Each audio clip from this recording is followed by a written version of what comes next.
सेहत के बाद अब बात आपके काम की। अपनी पुरानी गाड़ी के नो क्लेम बोनस को ट्रांसफर करके नई गाड़ी के इंश्योरेंस पर काफ़ी पैसे बचाए जा सकते हैं। पॉलिसी धारक को नो क्लेम बोनस तब मिलता है जब उसने पिछले साल किसी भी प्रकार का क्लेम ना लिया हो। ये डिस्काउंट ऑन डैमेज प्रीमियम पर दिया जाता है। शुरुआत में आपके ऑन डैमेज इंश्योरेंस पर एनसीबी 0% यानी कि अगर आप कोई क्लेम फाइल नहीं करते हैं तो एनसीबी हर साल बढ़ता जाता है, यानी कि नो क्लेम बोनस ये 20 से 50% के बीच तक हो सकता है।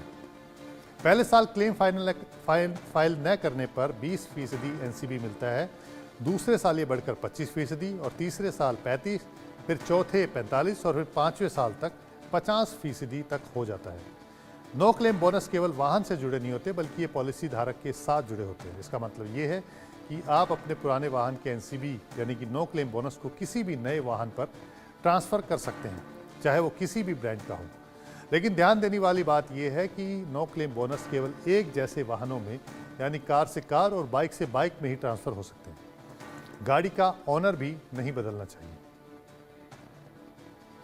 नई गाड़ी लेते समय नो क्लेम बोनस जो एक बहुत ही इम्पोर्टेंट पॉइंट होता है बीमा की प्रीमियम में, उसका भुगतान करने के लिए पुरानी गाड़ी जब भी आप बेचते हैं तो उस गाड़ी पर जो भी नो क्लेम बोनस है 20%, 25%, 35%, 45% या 50%, उसका पूरा का पूरा लाभ आप अपनी नई गाड़ी पर ट्रांसफ़र करा सकते हैं।